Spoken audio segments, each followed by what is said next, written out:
was a boy each week, on Sunday we would go to church and pay attention to the priest. He would read the holy word and consecrate the holy bread, and everyone would kneel and bow. Today the only difference is everything is holy now.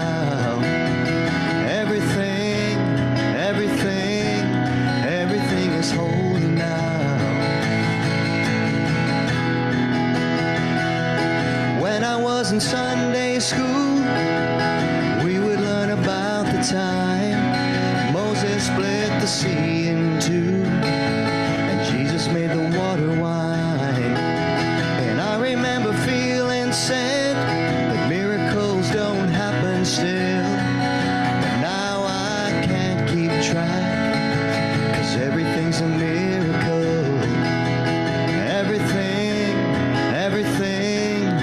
Everything's a miracle.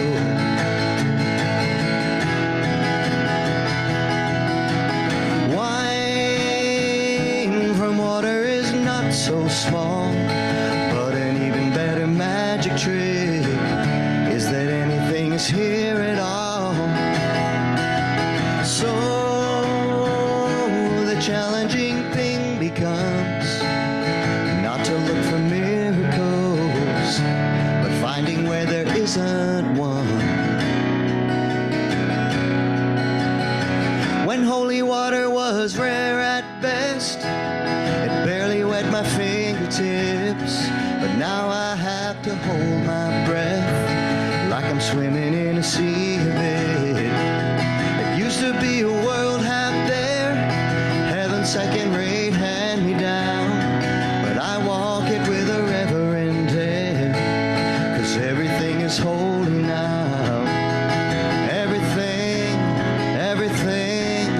Everything is holy now.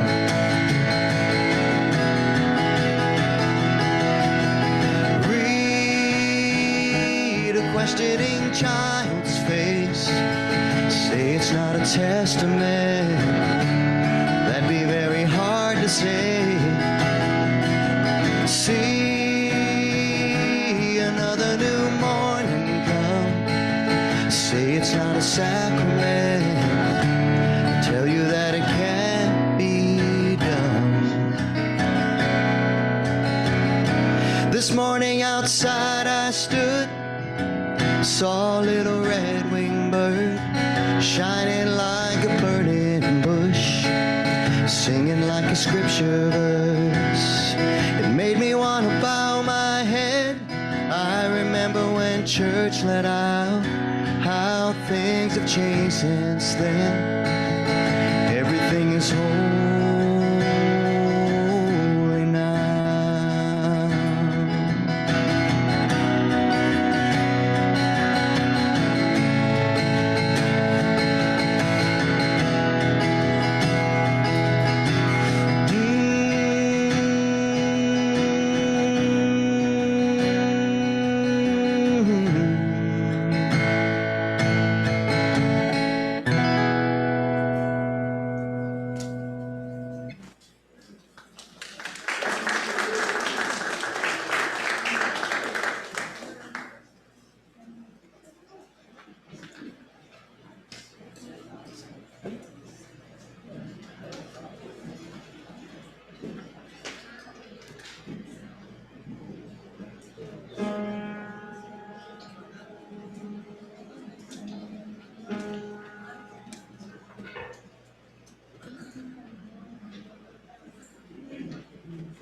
That's what I said, I am, you are me. Don't you see, I am, you are me. That's what I said, I am, you are me. Don't you see, I am, you are me. That's what I said, I am, you are me. Don't you see, seems like I'm over here, and you're over there. So I said something between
Good morning and happy Father's Day. This are some opening words that are adapted from a quote by Albert Einstein. A human being is a part of the whole called by us the universe, a part limited in time and space. We experience ourselves, our thoughts and feelings as something separated from the rest, a kind of optical delusion of our consciousness. This delusion is a kind of prison for us, restricting us to our personal desires and to affection for a few persons nearest to us. Our task must be to free ourselves from this prison by widening our circle of compassion to embrace all living creatures and the whole of nature in its beauty.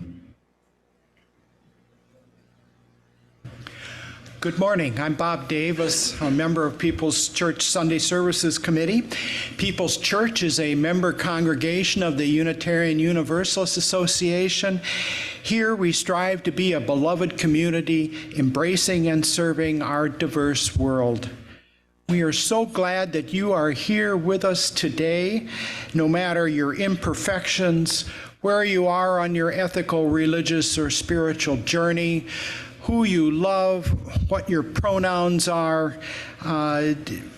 We particularly welcome you if you are joining us for your first time.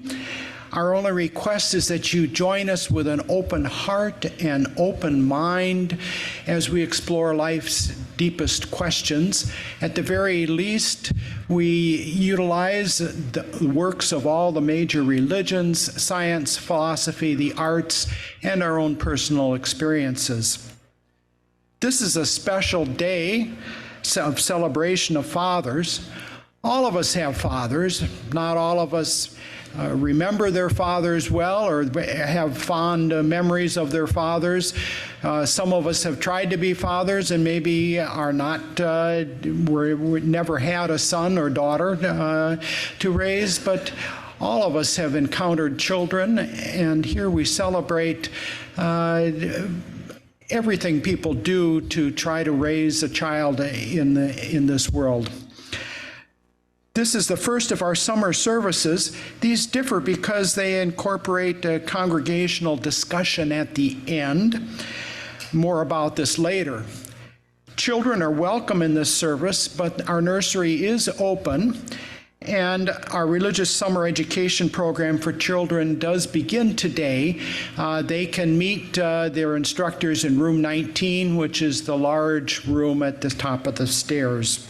If they wish to stay, however, we have fidget and drawing materials in the back for them to keep occupied.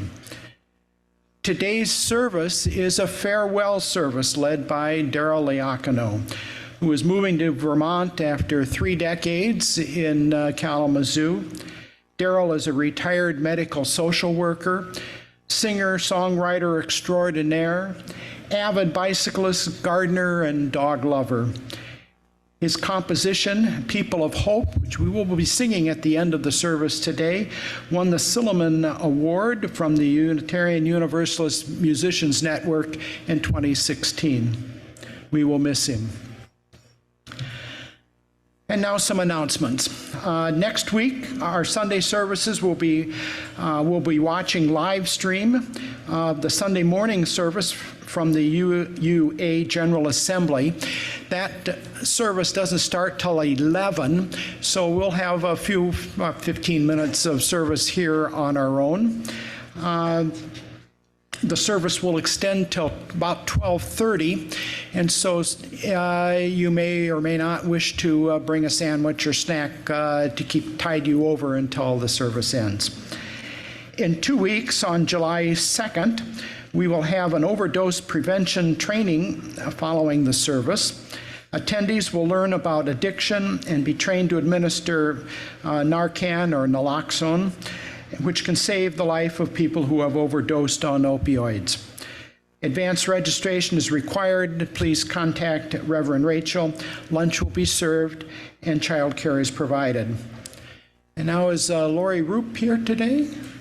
She has an update on our white elephant sale that happened yesterday.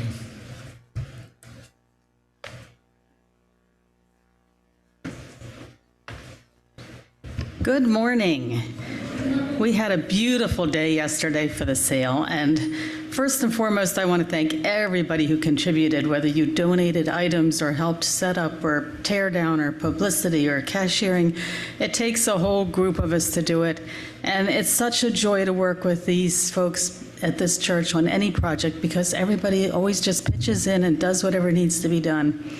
So we had a great day. We took a little bit of a risk, and I was worried about it because instead of pricing the items, we had a set your own price policy. And it was successful.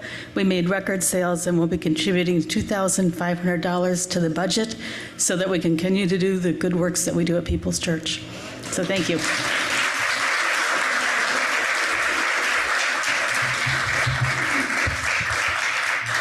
Thank you, Lori, for organizing, and it was a wonderful day. And now we have an opening song.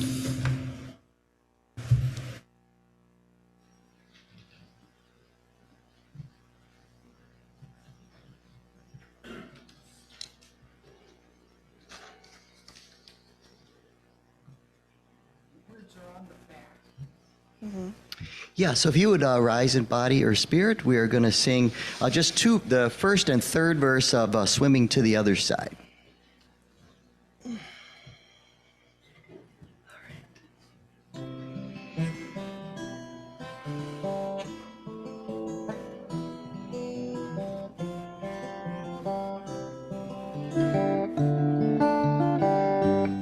We are living neath the great big dipper. We are washed by the very same rain. We are swimming in the stream together, some in power and some in pain. We can worship this ground we walk on, cherishing the beings that we live beside. Loving spirits will live forever. We're all swimming to the other side. I am alone and I am searching, hungering for answers in my time. I am balanced at the brink of wisdom. I'm impatient to receive a sign. I move forward with my senses open. Imperfection, it be my crime. In humility I will listen. We're all swimming to the other side. We are living neath the great big dipper. We are washed by the very same rain. We are swimming in the stream together, some in power and some in pain. We can worship this ground we walk on, cherishing the beings that we live beside. Loving spirits will live forever. We're all swimming to the other side. When we get there, we'll discover all of the gifts we've been given to share. Have been with us since life's beginning, and we never noticed they were there. We can balance at the brink of wisdom, never recognizing that we've arrived. Loving spirits will live together. We're all swimming to the other side. We are living neath the great big dipper. We are washed by the very same rain. We are swimming in the stream together, some in power and some in pain. We can worship this ground we walk on, cherishing the beings that we live beside. Loving spirits will live forever. We're all swimming to the other side. Loving spirits will live forever. We're all swimming to the other side.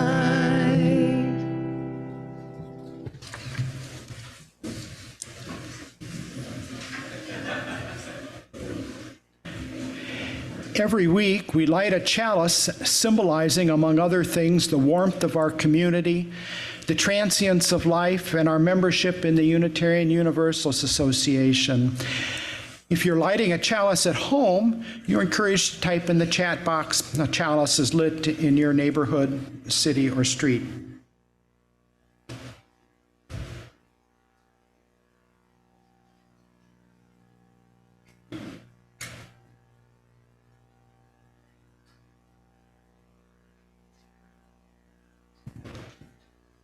And all right, it looks like from our Zoom, we have a cellist lit in the Millwood neighborhood. And where else you might be lighting a cellist today? Happy Father's Day to everyone.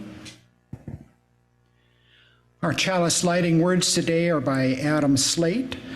We gather this morning as one community, a community united by common ideals: love, justice, diversity, freedom, mutual care, and equity. Yet look around. Look at the faces of those around you. Each face represents an individual, every one of us with our own story, needs, strengths, and faults. We light our chalice today honoring our common connection and also the uniqueness that lives within each of us. People's people support one another in good times and in bad, and one of the ways we do this is by taking time to share what is important to us at this time of the service. If you wish to share a personal joy, life milestone, concern, grief, please come forward now. Please state your name before you begin. After speaking, you may place a stone in the bowl. The ripples in the water represent or symbolize how our joys and sorrows mix with each other in our congregation and the wider world. You may also just place a stone in the bowl if you'd rather not speak. If you're joining us on Zoom, please enter your message in the chat box for us to read. And you can access the chat box at the bottom of your screen. We'll now pause the recording for confidentiality.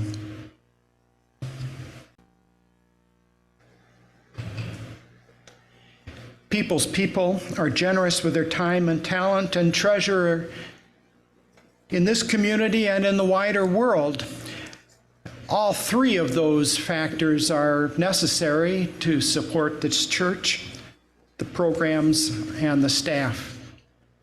Please be generous in your support today. The offering will now be received. Nope. We're going to sing, though, before that. Yeah. We sure are. Savannah and I worked really hard, so we want to make sure we sing it. No problem, Bob. Got this.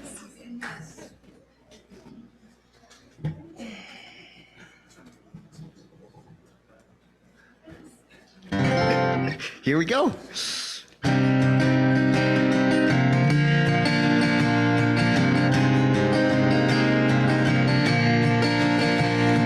Singing is medicine, musical prayer. Singing puts us right now and right here. Singing is medicine, musical prayer. Singing puts us right now and right here in the heartbeat, in the breath, in the heartbeat, in the breath. Singing is medicine, musical prayer. Singing puts us right now and right here.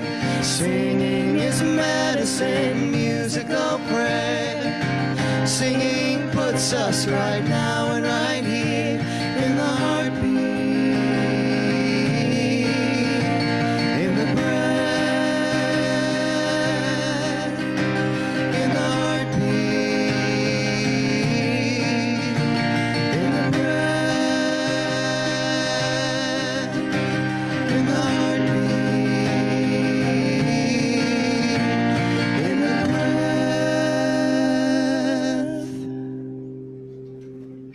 Now, could you sing it again while we pass the plate? I got a whole other song for that. You have another song. All right.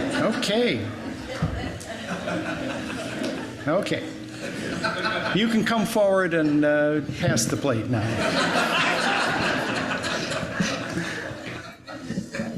Thank goodness for some levity, huh? Because this is of course. whew.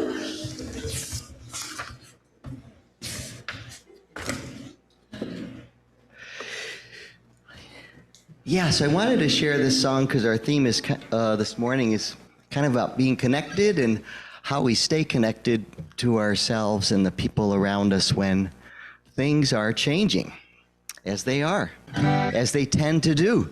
And anyway, I wrote this song actually during the pandemic because we were all thinking about connection at that point when we were feeling very alone. And anyway, it's called Connected After All.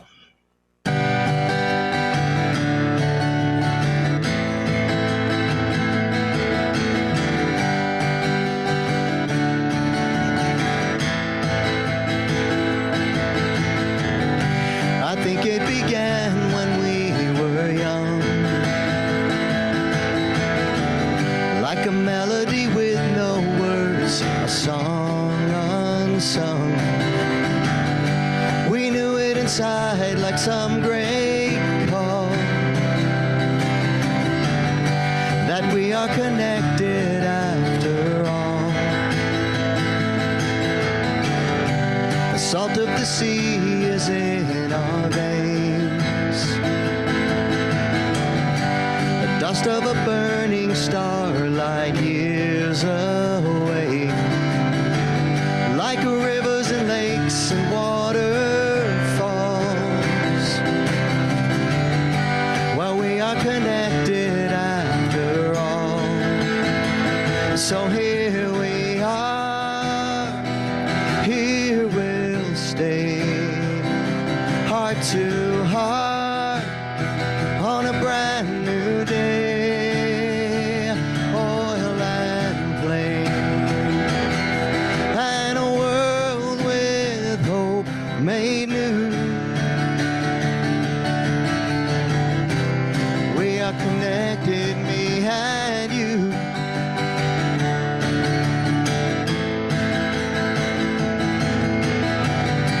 It's there in the roots of every tree. It's here in this breath of life inside of me. Together we rise and so we fall, for we are connected after all. Yeah, here we are, here we'll stay, heart to heart, on a brand new day. Oil and flame, and a world with hope made new. We are connected, me and you.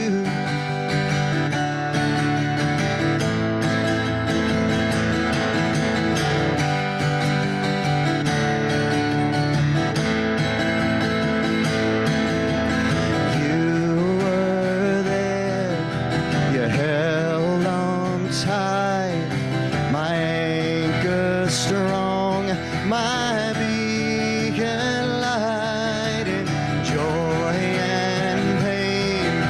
We'll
Please join me in saying our giving thanks words.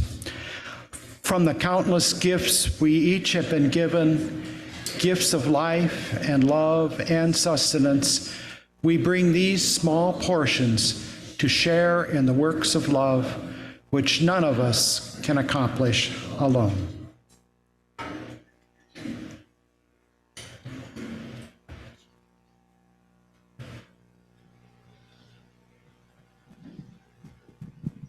Are we set? Okay. So I decided to be totally vulnerable this morning, not stand behind the podium and do all that good stuff. It's even on the stool, it's too tall for me anyway. So I just wanted to share a few things, and I, first of all, am incredibly grateful, that I've had this 15-year journey with this room, these bricks, this mortar and stone, and obviously and mostly all the people that are here, all the people that have come and gone for various reasons and shared this huge and seriously life-changing experience being a part of people's. I cannot overstate that. And as I've said to a few people, I am not moving to Burlington, Vermont because of People's Church. I'm moving in spite of all that you are to me, which feels even crazier, but here we go.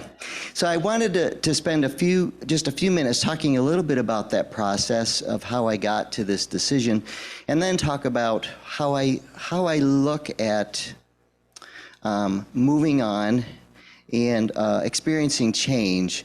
And some of this is really a sequel to the talk I gave several years ago after my partner Jim passed away very suddenly. That happened already now almost 7 years ago, which is hard to believe, but a lot has happened since then. So the idea of moving to New England is not a new idea for me. In fact, it goes all the way back to the 1990s. New England has been the place I go at least twice a year and just kind of feel like it's home for me. And it's not home in terms of the people that I love, but it's home in so many other ways.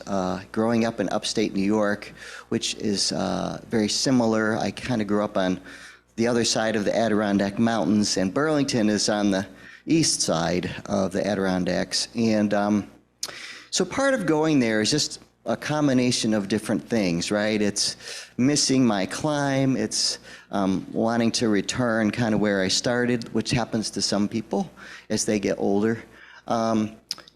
Obviously, Vermont is a great place to be if you are gay. It's a good place to be if you are liberal. Not that there aren't conservatives and other type of folks. I'm trying to be politically correct here this morning. In Vermont, there's lots of different kinds of people in Vermont, but it feels like a safe place for me to go. And I think that's part of it. And I certainly feel safe here, by the way. I feel very safe here, very safe in Kalamazoo, but it's another good place to be. But another big part of it, and I've been aware for a long time that Burlington has a huge historic Unitarian church that is at the center of its town. It has, I think, almost 400 members. That church was built in 1816, and I don't know when it became Unitarian, but that's when the structure went up. And it is a central part of that community in a way that I will be able to connect with people, and I'm very much looking forward to that. I got to go to a couple of services while I was out there house hunting. There's another factor, and I don't know if this is the 20% factor or the 80% factor, but I wanted to share a story about what happened, because if you had asked me literally 1 year ago today if I was going to move to Burlington, Vermont, I would have said absolutely not. Like, that's just not going to happen. But this fall, I was listening to a podcast series by Anderson Cooper called All There Is or All That Is Left, maybe. But anyway, it's a series about loss and grief and loss, and it's fantastic if you haven't listened to them. And he interviews, in most of the episodes, he interviews other famous people who have had some kind of extraordinary loss in their lives. So I'm listening to the podcast with he and Stephen Colbert, like a really great study in contrast, right? You know, Anderson's very sincere, very straightforward, you know, tears up very easily. And then there's Stephen Colbert, like, who's hilarious. And they have a lot in common, which I didn't know about. And one of them is that they both lost their fathers at a fairly young age. And Anderson's had a heart attack and died. And Stephen lost his father in a plane crash along with his brother. And they were talking about how when they began to approach the age that their father died, that they both had a revelation that they, on some unconscious level, never quite believed they would ever live past that age, and how powerful that experience was for them. For Anderson, for example, that was when he decided that if he wasn't going to die, then he'd better get going on raising some children, and had a son, and I think he has 2 now. So anyway, I was listening to them talking about this age and this idea of kind of this age anniversary of someone older that they loved, and the hairs went up on the back of my neck because it was late last June or early July that I started thinking very seriously about this move, which happened to be less than 2 weeks before my 59th birthday. And that is the age that my partner Jim died unexpectedly. That's how old he was, because he was a bit older than me, when he had a heart attack. And I had to believe, as much as I like to be skeptical, I had to believe that something about that anniversary of his death made me think about what comes next. And is it okay, and it would certainly be okay, for me to kind of settle in and live my life here with all the people who love me and all the people I love, or should I take this time to try something completely new? I went with plan B. Took a while to get there, but I went with plan B. So I wanted to share that because I think part of this journey for me was having that anniversary birthday, which I had no awareness of until months later when I was listening to that podcast. So the other thing I wanted to say, which is more about looking forward, is that part of my experience of going through the death of Jim was kind of a paradigm shift for me, which has been very helpful in thinking about this next journey in my life. When Jim died, I think that I became aware that I've kind of held to a kind of paradigm about that kind of loss, which is that when someone dies, that they leave this empty space in us, and the goal of healing is to kind of refill that empty space with something new, you know, a new person, a new activity, a new house, a new city, you know, whatever newness is. And that healing is about, and I may choke up here, so, ooh. So, I can do it. Here we go. So that healing is about filling this void.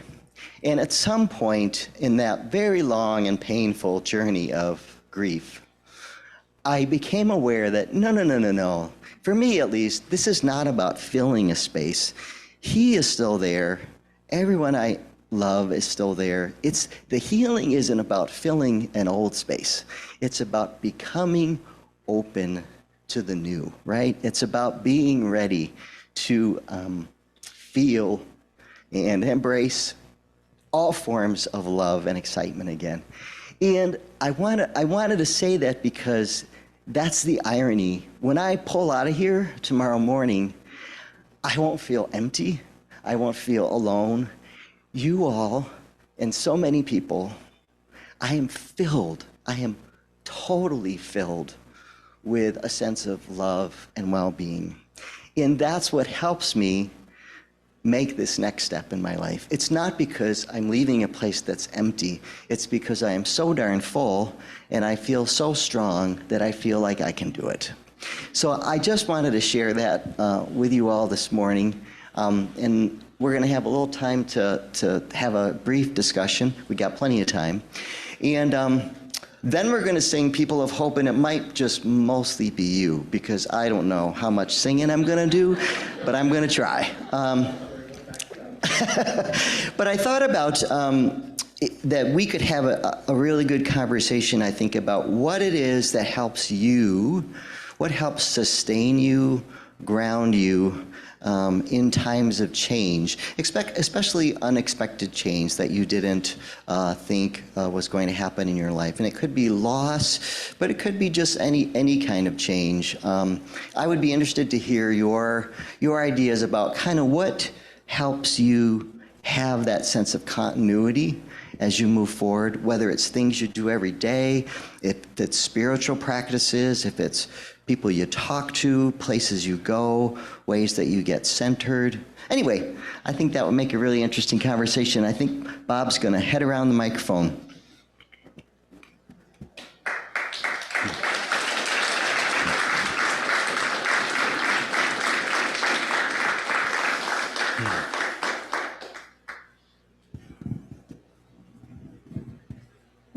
Darryl, thank you. That was wonderful.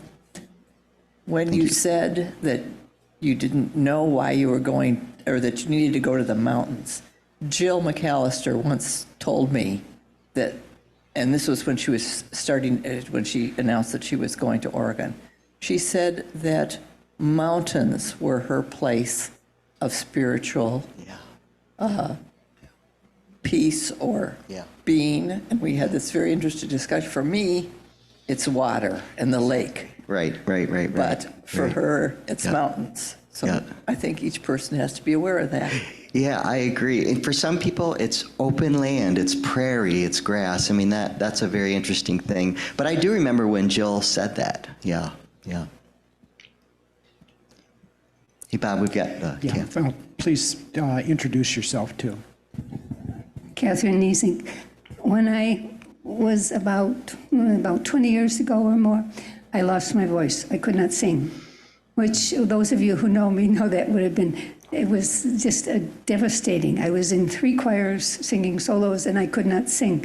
I had GERD and it would just affected my vocal cords so that they don't close. And so I was like, okay, that took a while. Truly it did. It took a while before me to figure out what I could do next that I loved to do. And most of you also know probably what the next step was, because I went outside in my yard and I gardened, and I gardened, and I gardened. But what was, because I had the experience of, it was my garden already, but this was a native garden that I could work on, and so that was what I was doing. So this was for change. And then, of course, my voice came back to a certain extent anyway. I still can't do, but anyway. So now I have both my loves. So things change. They change sometimes for the better, sometimes for the worse. And you just, I don't know, you sort of have to, my husband said my main trait is persistence.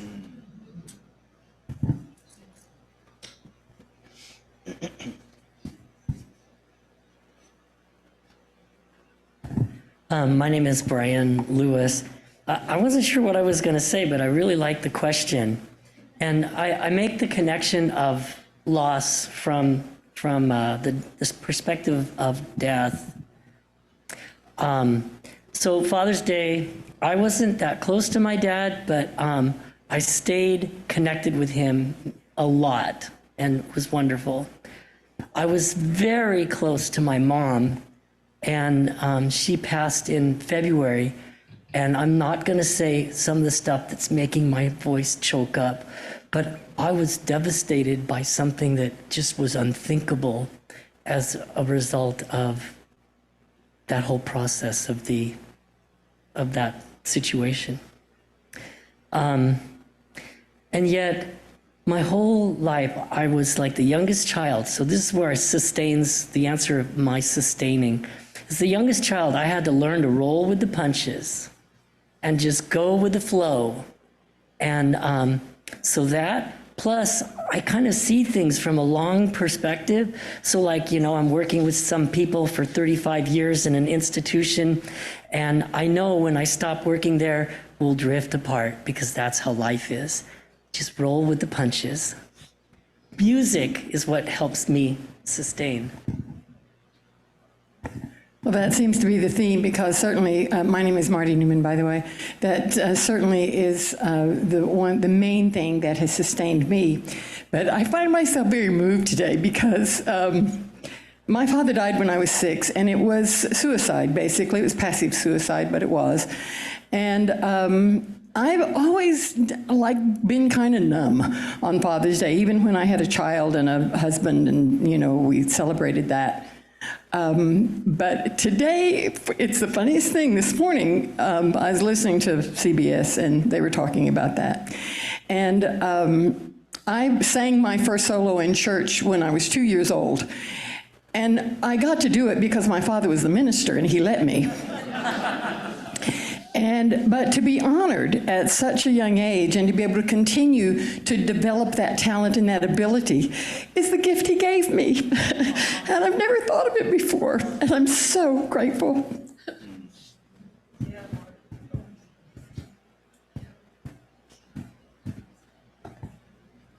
My name is Gay Walker, and I'm an artist and an art therapist, and I don't know how I would have gotten through the big events in my life without being able to make art. So 25 years ago, when I was diagnosed with my first cancer, that's when I started realizing that making art was a way for me to have a conversation with myself. I couldn't share some of the emotional things with people, but I needed to talk to myself. So making the art allowed me to do that. And then when John died 6 years ago, his animal totem was the tiger. So I think I've painted 7 tigers. And each time one of those happens, there's that connection that Darryl talks about. So for me, if I didn't have that creative expression, and it also has turned into writing also, not good writing, but just pouring out the emotions without anything else. So thank you.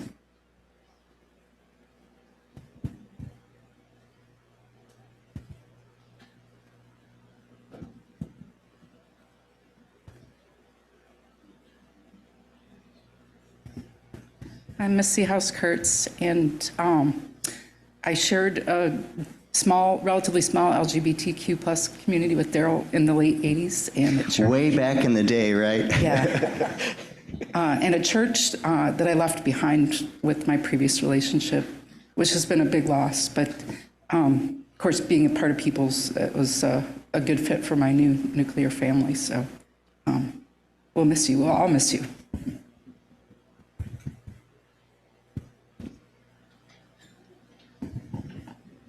Hi, Karen Tinklenberg.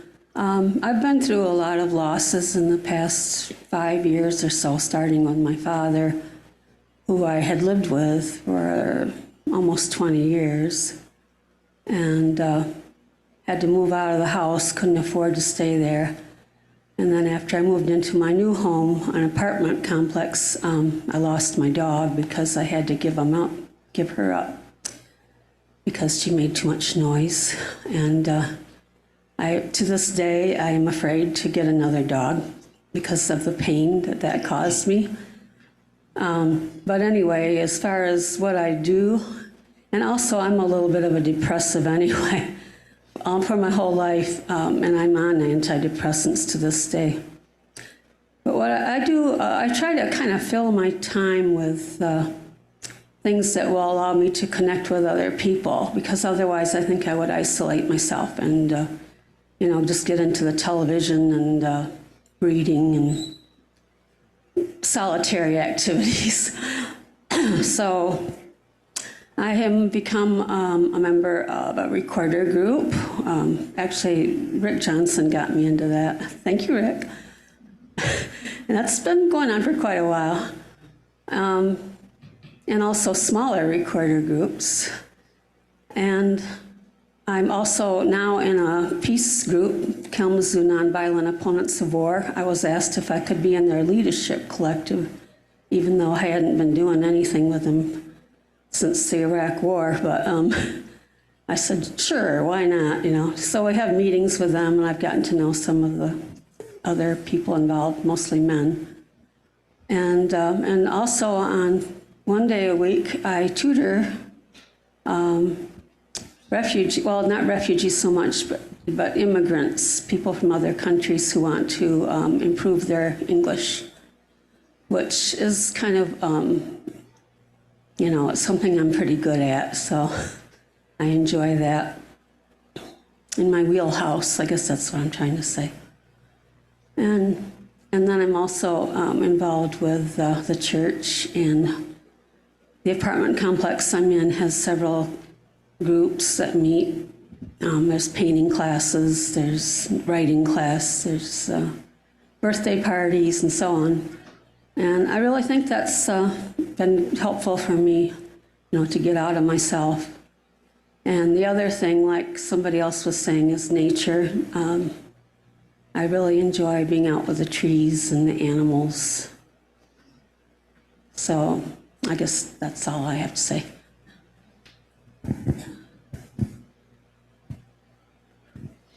Hi, I'm Mary Herbeck.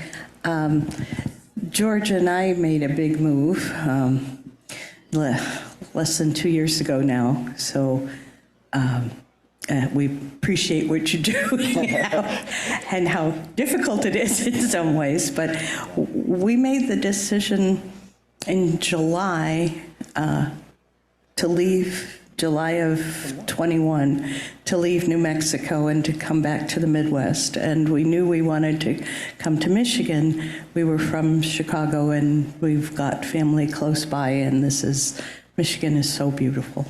So anyway, within 2 months of that, we were on the road.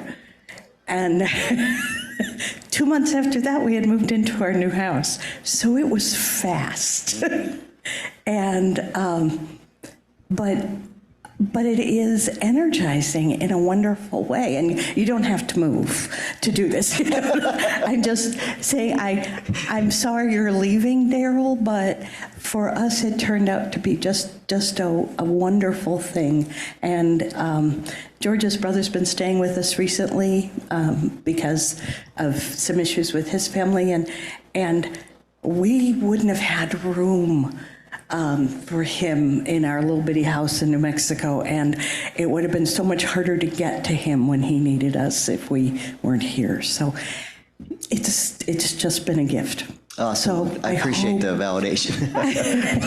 So yes, I hope it is just the same experience for you.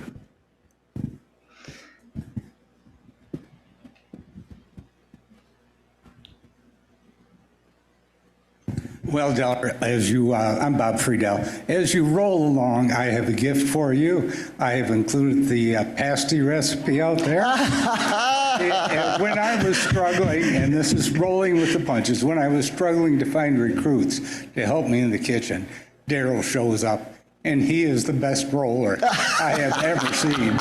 And so I include that. I'll probably have different feelings, but you were great. Oh, thank you. Yep. I think it would be heresy, though, if I brought that to a different church, don't you? I think I would violate something. I don't know what.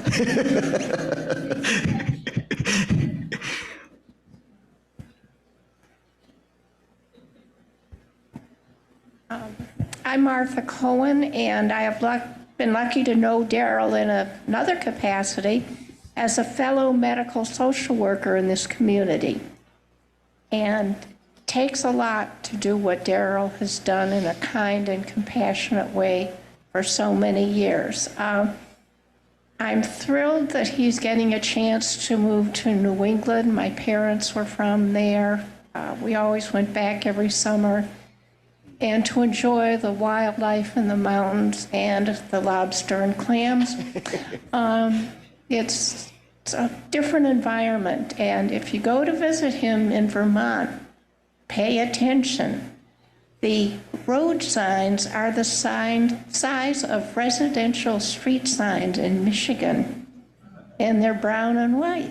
And you really have to pay attention because for some odd reason, people in Vermont don't want to mess up their beautiful landscape. It's true. There are no billboards. Yeah, no billboards. They're banned. So She's a cool I think Senator Bernie Sanders is going to feel very grateful to have you as a new constituent. But we'll miss you very much in this community, you. Darryl, for Thank you. many reasons. Thank you. My name is Brian Kleinstecker, and I just wanted to say that Darryl was the first person that I connected with back in 2011 when my wife and I moved back here from California. And Darryl and I have shared a lot of music together up on that stage and at his parties, and he even sang harmony on one of the songs on one of my albums. And so I just, it's a huge loss for me personally because he's a very good friend of mine. But I know, speaking, as far as music, the universal language, it's going to be in good hands. It's going to be in good hands in Burlington, Vermont, because of Darryl. So we'll always think of you. Thank you, Brian. Do we have any on Zoom? Can you read them?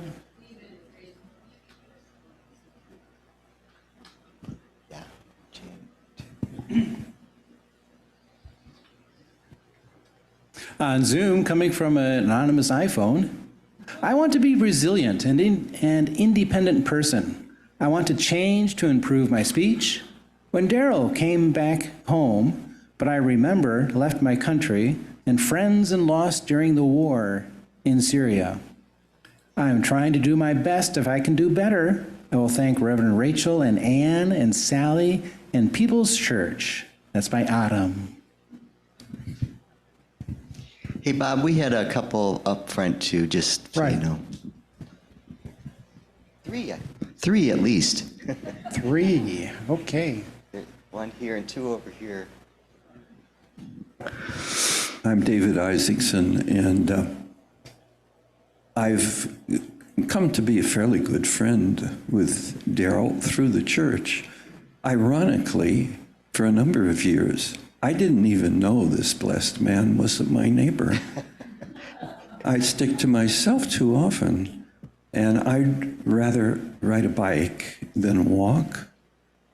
But Darryl and I have developed a walking companionship that I'm really going to miss. But I'll be thinking of you. Maybe I'll find someone else to walk with. It doesn't really matter because you're so special.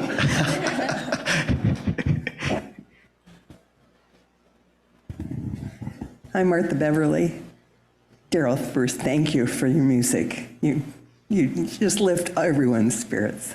Thank you. I've had two big losses recently. One was making the decision to leave my Pinehurst Boulevard home. Many of you have gathered with Bill and me there, and so many wonderful memories, but we made the decision that we needed to move, and we're in the garden homes, or I now am in the garden homes behind Friendship Village, and it's been wonderful. I'm a very positive person, as I sense that you are too. So when a hole appears, you fill it, and you fill it with joy and intention. I'm curious, I'm adventurous. I want new things in my life. I'm 79 and I have a whole brain full of precious memories, which will be rewound frequently, including you, in our times here together. But being a positive person helps you, I think, move ahead with joy and intent. And after Bill died, the first thing I needed was a pet. We moved without a pet, and Rachel connected me with a couple in the church who fostered pregnant strays, and so Nacho came into my life quickly, and I bought a tricycle. My balance will not permit a bike, and my garden that summer after Bill died.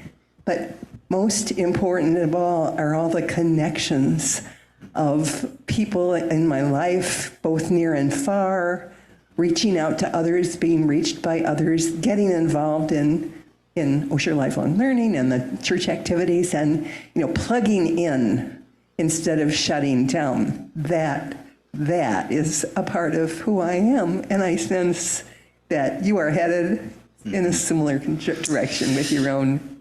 Yeah, I actually plugging in. wanted to make a comment about memories, because memories are really important to me. And one of the things I was reminded over the last 2 weeks when I had to pack up my entire house, and I had some nice help, but I purposely took time out. I even went up north for a day with Mary, and it would have been easy for me to say, oh, you don't have time, because I didn't. Like, I mean, you know, I didn't really have to. Actually, I did have time. It would be easy for me to say I didn't have time, but I always remember that I never regret those things.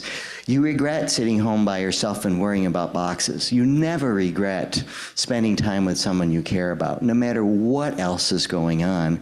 So when I'm out on adventures and I'm meeting people or traveling, I actually make a mental note that this will be with me now, and it does help me think about doing new things, because I know it's just one more great thing to carry around. So, and I think Janet, or I just want to tell you that my husband put a slide. I didn't know you could do a slideshow with all the photos on your computer, and it comes up. And so things that are happening 40 years ago, last week, whatever, just pop up at random. And that triggers all kinds of memories. Yeah. If you need a little inspiration, just do that with your own photos. Put a slideshow. Yeah. I think, Bob, we had one up here. I think Janet had, yeah. I'm Jan Crosby. Jan. And I've made a couple of moves. Almost 40 years ago, after a couple of missed marriages, a couple of divorces, and my kids were teenagers and difficult. And my job was tedious. I left Kalamazoo and moved to California, and that was the best thing I've ever done. Except almost 20 years later, which is now almost 20 years ago, things happen in 20s here for me. I moved back to Kalamazoo, and that was the right thing to do, because it wasn't because of a loss, it was because of acquisition. I started having grandchildren, and they were in Michigan, and I had to be where they were. I came back every summer. I was teaching in California, and I came back and I met these wonderful little people, but it wasn't the same. So I was getting near retirement time, and I did it, and I moved back, and it'll be, it's 20 years. Actually, it's 20 years right now. It's 2003. So that seems impossible. But I had People's Church to come back to. I had left People's Church with a wonderful farewell party, a change of life party with Marge Leitner, who had just gotten her master's and was becoming a social worker. And I was changing my life, and we had a big send-off here. And I came back to that, and it's wonderful. You don't have to move back, but know that you will always be welcome when you come back. Thank you, Jan. Well, let's have a song. Let's have a song. Yeah. We can continue this conversation. I understand we're waiting later for cake and caramel, so I'm ready. So let's sing.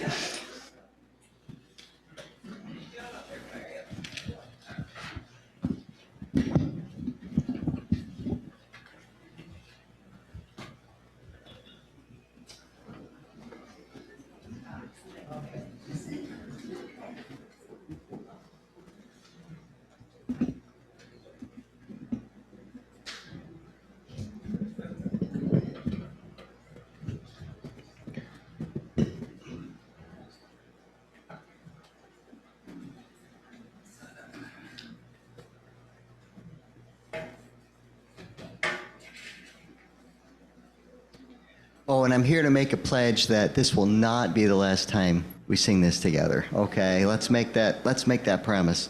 So yes, if you would rise in body or spirit, we're going to sing People of Hope. One, two, three.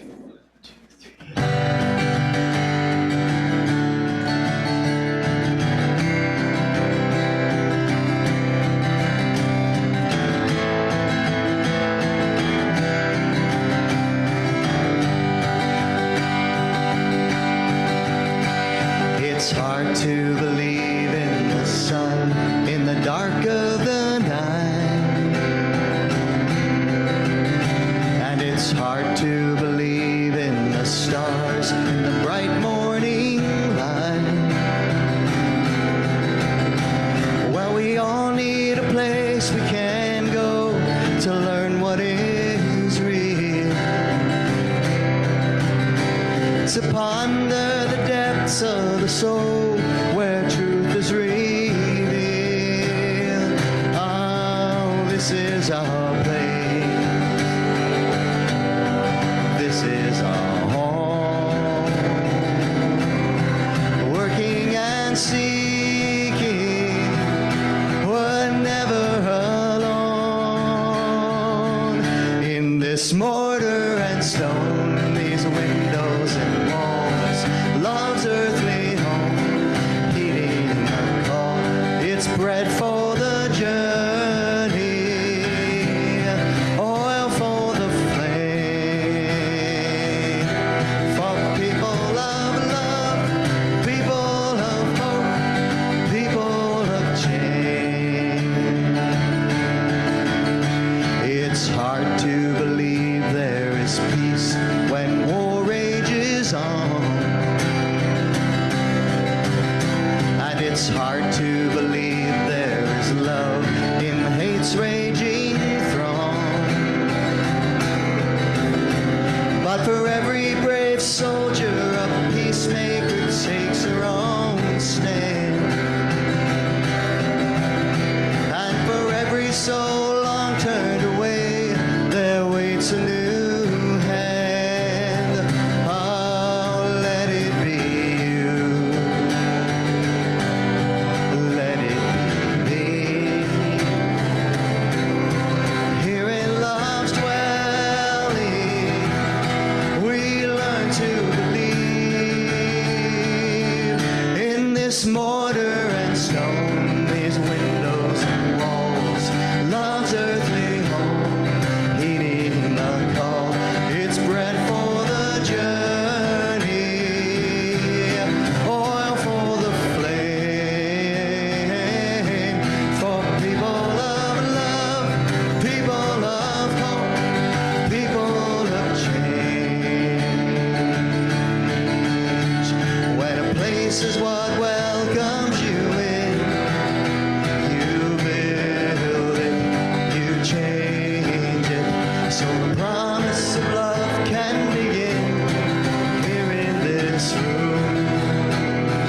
Oh, here in these halls, hearts open wide, welcoming all. In this mortar and stone, these windows and walls, love's earthly home, heeding the call. It's bread for the journey, oil for the flame, for people of love, people of hope, people of change. We're people of love, people of hope, people of change. We're living out love, living out hope, living out change. Oh, sing out for love, sing out for hope, sing out for change. Now I believe in the sun in the dark of the night.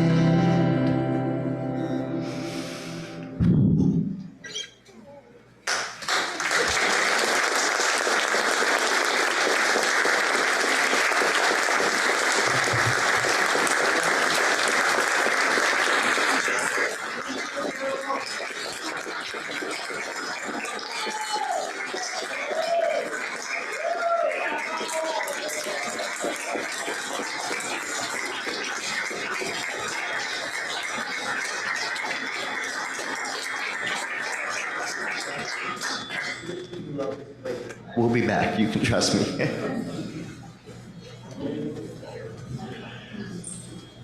You know, I don't think closing words can top all of that, so go now in peace.